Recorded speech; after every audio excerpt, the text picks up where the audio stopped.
La liberté est un luxe que l'on achète. Dans un monde où la survie quotidienne est souvent en jeu, nos principes se retrouvent parfois relégués au second plan. La liberté a un prix. Sans une base économique solide, elle n'est qu'une illusion. En effet, des sociétés riches en ressources s'effondrent souvent quand l'économie vacille. C'est là que la surprise se dessine. Même la démocratie s'éteint sans fonds suffisants. Les pays où l'économie est florissante voient leurs citoyens jouir de droits bien plus garantis. Cela ouvre la porte à un paradoxe saisissant. Ceux qui vivent dans la pauvreté sont souvent dépouillés de leur liberté. La pauvreté entoure l'individu d'une cage invisible. Plus on lutte pour le nécessaire, moins on se préoccupe des libertés individuelles. Ce moment clé révèle un fait percutant.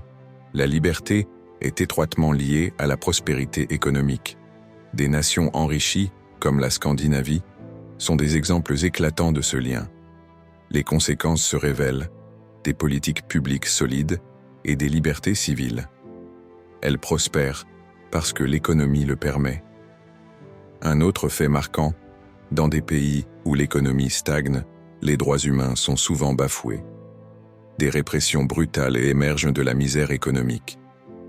À travers l'histoire, ces dynamiques illustrent pourquoi la liberté et l'économie doivent danser ensemble. La révélation finale, sans des principes ancrés et une économie florissante, la liberté n'est qu'un vain mot, un rêve.